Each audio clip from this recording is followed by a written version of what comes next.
Ladies and gentlemen, I would like to welcome very much Valentine Michaud. I hope I pronounced it correctly. A wonderful saxophone player from France who now lives in Switzerland since many years. A saxophone soloist, a performer, a creator, a personality that looks for the new, that looks for innovation, and that looks for the new relationship between the arts. Valentine, you are the winner of the Credit Suisse Young Artist Award. I should say it would have been in 2020, but when we chose you together with the jury at the Brahmsal in the Musikverein, it was January 2020. And obviously, just 1 month later, we were all hit by Corona. You were hit. All of your concerts had to be canceled, and unfortunately, also the concert with the Vienna Philharmonic Orchestra in Lucerne with the work by Anders Hilberg. But now, September 7, the date finally is coming up. What does it mean to you?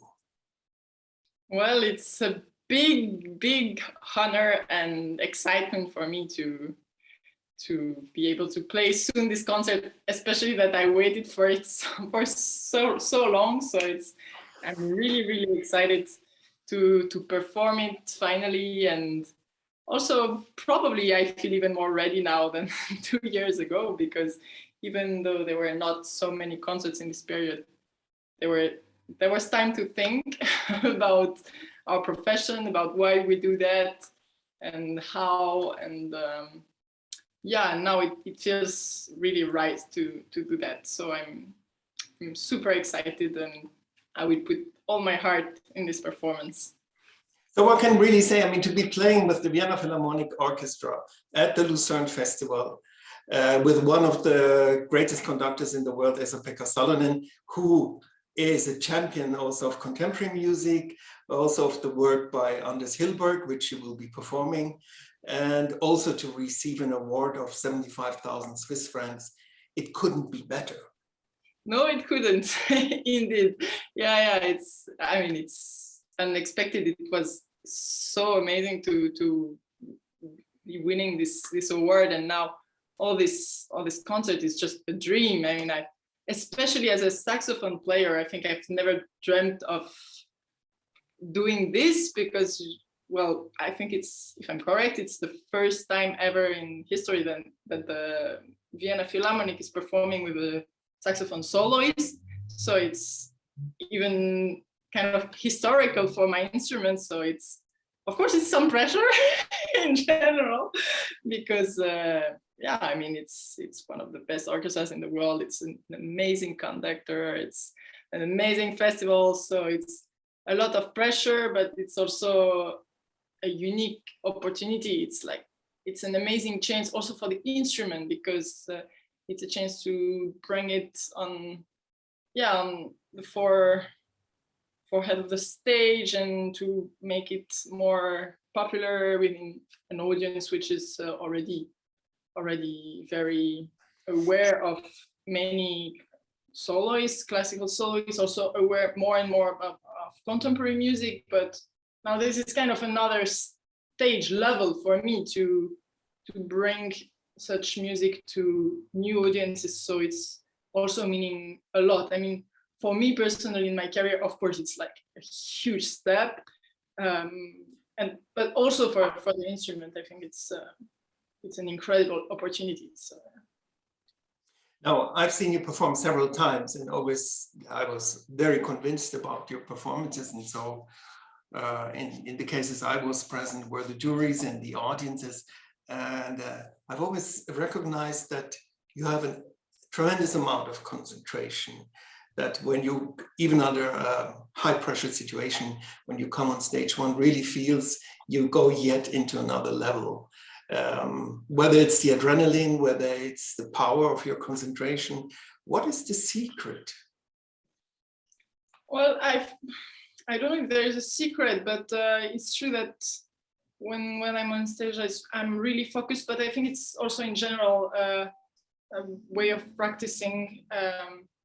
I'm always extremely focused on what I'm doing. So I can do one thing at a time only. That's for sure. But it's actually in everything I do. I can really like switch off around and forget all the rest. Even when I do other things, I'm sewing a lot. And it's same, like I'm drawing into something, and then nothing else exists. When you're on stage, of course, somebody else exists because the audience is giving you also a lot of energy. But I think the secret is mostly preparation in the case of a performance, especially under high pressure. I do a lot of preparation, which is not only practicing, it's also putting yourself in the more like the closest situation as possible compared to what you're gonna go through. So of course it's hard to put yourself in the condition of a KKL and Vienna Philharmonic, but you can actually visualize it also mentally, and then do it like you're there and now, and hopefully then when you come on stage you have the same quality of concentration. But I think also if you believe in the repertoire you play, you cannot be disturbed by something else. Hopefully if you're healthy, and yeah, of course, if you're feeling good yourself, but yeah. Let's speak a little bit about the work you're going to perform by Anders Hilberg, Peacock Tales. It's not originally written for saxophone. It's an adaptation for saxophone and orchestra. It's not a concerto, it's a performance. Yes, yeah, you know, actually when I was supposed to play in 2020, I proposed other works, and because it was postponed, I had the chance to reconsider this program, and actually during Corona I discovered this piece. And I remember very well when I discovered it, I was just surfing on YouTube trying to find new repertoire, because I'm always very curious about what I could play. And I found this video by Martin First, amazing clarinet player. And I was like, what is this? Because he had this mask on and it looked like a bit crazy. So I was really intrigued. And then I listened to the piece and I was like, wow, this is so cool. Like, the piece is really exciting because it's a concerto, of course, but it's, yeah, as you said, it's really a performance. Actually, Martin First made it really a performance. So it's like, there is a choreography, there is a costume, there is a light show. So I'm really curious about that, because I really think that it brings you so much more to put together different disciplines. And also I enjoy to do this a lot. I mean, I enjoy to perform in a broader sense. I'm not an actual professional dancer, I'm not a comedian, but I still try to integrate it to the saxophone and then to do something convincing through the instrument. So there's a costume, so I'm also working in costume design, so it was really exciting. I was like, I can do something. So then I was like, yeah, but this is for clarinet. So I wrote to Anders Hilberg then during Corona, and I was like, it was even before I was 21, so I even didn't know if the concert will be 21 or 22. Actually, I didn't even think I would bring this there at that moment, but I was like, this is really something I want to do one day. So I wrote to Anders and said, would you be fine, right, like doing another version for saxophone? And then he answered me like super quick, like, yeah, that's a great idea. My son is a saxophone player. I love saxophone. So I was like, wow, amazing. And then he adapted the whole work for saxophone. So this is going to be the premiere for saxophone for this work. And then I also asked about the choreography part, the costume part, was something written or not? And then he told me that it was actually very open, that Martin First did this version, but I could do something else. So I'm going to propose something a bit different, because I'm willing to do something a bit different, but it's basically going to be also a mix of of different disciplines, and something very graphic also, because I think it's also bringing something to this piece. And this piece is really interesting because it speaks really directly to the audience. I think it's not the kind of contemporary music that you need to really, I don't know, do 2 masters in musicology before you understand something about it. Like, it's really speaking to the heart, so also very touching. So then when I knew that it's going to be SAPK Salon conducting this concert in 2022, I was like, oh my God, I need to offer this piece, because SAPK is, I think he premiered it with Martin, at least he performed it many times with him, he recorded it with him. So I thought, wow, this is just like the best combo ever. Let's propose this, and then yeah, it can't be much better, I can tell you. I spoke to him. I saw him a couple of weeks ago in Chicago, and he said he loves this piece, and yeah, he's so much looking forward. So cool. So yeah, I'm also super excited, because when I discovered it, I was like, yeah, who knows if you're ever going to do it, but now it's happening, so I'm really excited. Yeah. But you're really involving yourself with the other arts, with relationships with painters, with dancers. You've done, you're doing a trilogy right now, which is called Waiting for Ammon. That has a painter, 2 dancers, 2 saxophone, and live electronic. Can you tell us more about that? Yeah, sure. So actually, this trilogy is completed now. So it's something that we play. We still play, but it's the project is finished now. So this is actually, this is some projects I created with my brother, who is also working in fine arts. So we decided to work together on staged projects. So it's always hybrid between music, of course, and we usually focus on one medium. So for example, the first part of this trilogy was focused on painting. So everything is painted through the performance. So the stage is basically covered by paint at the end. Also the dancers. This one is about it's kind of a modern sci-fi Genesis story. It's also including some improv. Then the second one is the medium is more architecture, so it's several blocks of wood and quite high that are.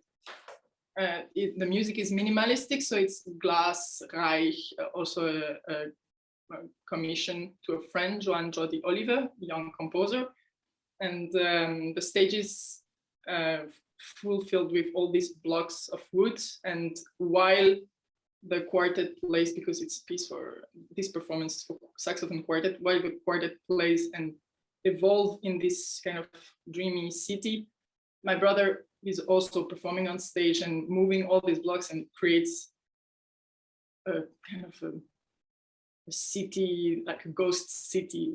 So it's this one is focusing more on architecture, such as the music actually, because Philip Glass music or Steve Reich music is about actually architecture. It can be really related to it. And the last one of this trilogy is a solo actually for saxophone and 1 performer. So my brother is always on stage performing with me, but the scenography actually is performing the scenography, especially in this one. So this is music by there is a French young composer, Antonin Servière piece. There is a Stockhausen piece in Freundschaft, which also includes a choreography.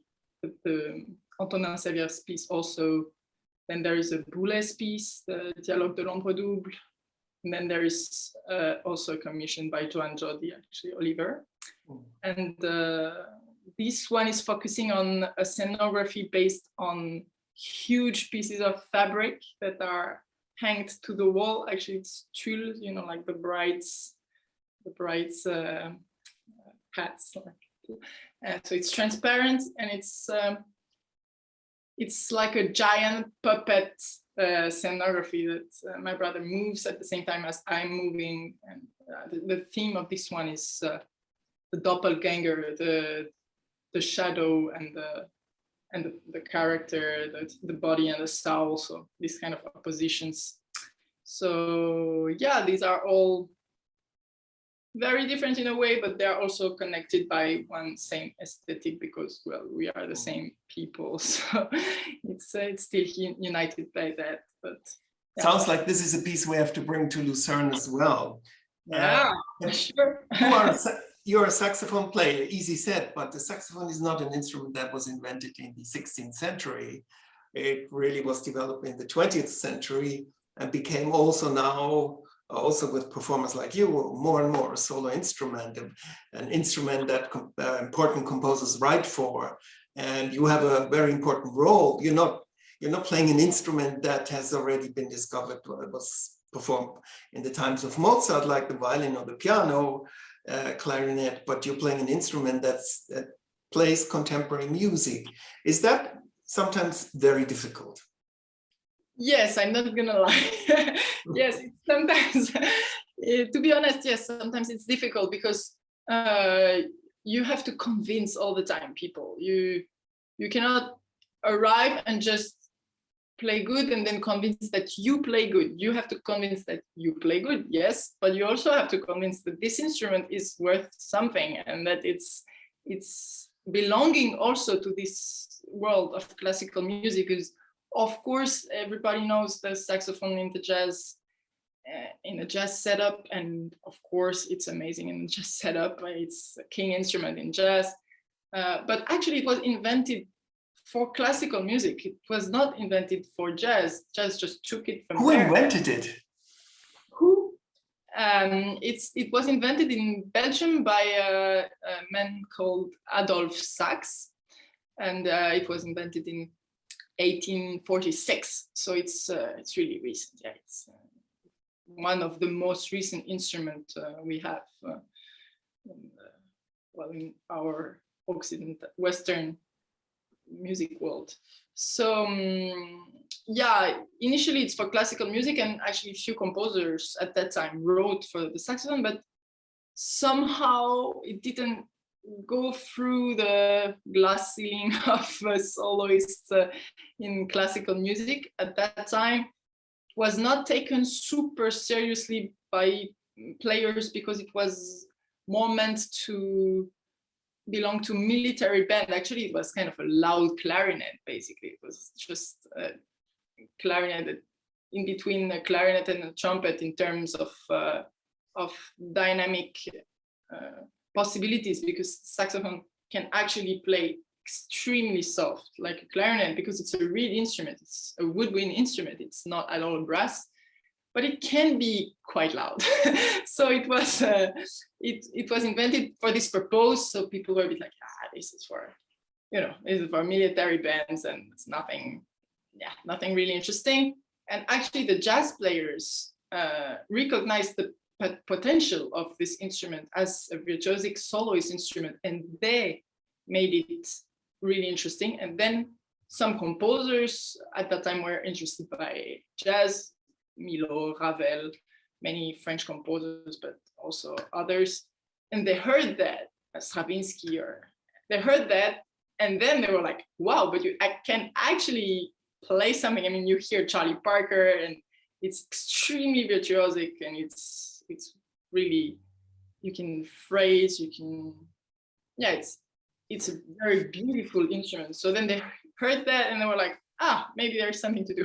So then they wrote a couple of pieces for us, but it's still in the mind of many people a jazz only instrument. So when I have to program something or perform, it's a positive and a negative thing about the instrument, because of course it's so cool that every time I perform, mostly some people come to me at the end and say, wow, we never knew that saxophone could do something like this. So this is super exciting, because you can make some people discover this, and it's really touching. But also there is an a priori about it, which is difficult to break, especially in the world of classical music, which is very proper and neat and very traditional, of course, because it exists since centuries. So my job is mostly to convince promoters. Once I'm on stage, is fine. And convince the audience is the easy part. But yeah, also you have to convince because of the repertoire, because of course we have very few compositions from the moment it was invented. But then it's 20th century, 21st century. So you have to choose a repertoire that is also speaking to the audience, because otherwise you get locked in this a priori against contemporary music, which is true. That's something it's hard to reach audience with this music, but contemporary music is just so diverse. There's so many different things. So it's just a matter of programming. It's very important. And yeah, it's probably I have to fight a bit more than if I was piano soloist and then you play Rachmaninoff concerto. Nobody's gonna ask if it's a good piece or not. It is a good piece, it's a masterpiece, and that's it. For me, it's a bit different. Conductors are gonna ask what's the piece, and then yeah, and then you have to convince the orchestra, and it's not always easy, but it's worth it, I think, because there is many beautiful music for saxophone, and it's also somehow more exciting because nobody really did it before. Of course, there are some very good players. I'm not the only one. There are a couple of other saxophonists that are commissioning concertos and stuff. So you have a lot to do for the instrument. Basically, what I would like to do in my career is to just broaden this repertoire and commission many pieces and yeah, make this instrument more more popular, more normal for everybody, because then yeah, I think it deserves it, really. Well, I agree totally with you, and I think saxophone is really one of the most outstanding, more modern instruments. And with all the technique it has, with the sounds, with the colors, with the aspects of performance you can involve, it seems to me like it's a fusion instrument that we certainly support from our side very much to performances with saxophone. So this will be the beginning of a longer relationship, I think. And you already won the Prix Credit Suisse Jeunes Solistes in 2017, which is the smaller, the Swiss award of by Credit Suisse, and that already was fabulous. And only 2 artists, by the way, only 2 artists won both. And that is you and Sol Gabetta. So you're in very good company, and you're on the road, I think. And we all believe in you at Lucerne Festival and far beyond Lucerne Festival. And certainly you are the type of personality that also has the power to look ahead, to move ahead, and to change classical music into new dimensions. Not saying that classical music shouldn't exist as it is, but I think we both agree it can always live up to new expectations. Yeah, I think so, yeah. So, Valentine, we are so much looking forward to seeing you on September 7 and before. And it's going to be a great performance. And the Vienna Philharmonic are really eager to perform with you. I know Esa-Pekka is very much looking forward. So the setup is quite magnificent. And we hope, of course, that all of you listening to this now, Michael and friends, will be attending the performance. It will be a great day for music, a great day for the saxophone. Better said, great evening. And thank you for being with us now. And toi, toi, toi for the last preparations. And the expectations are very high and the excitement is very high. Thank you, Valentine. Thank you, Michael. See you soon. See you soon. Ciao. Bye. Bye-bye.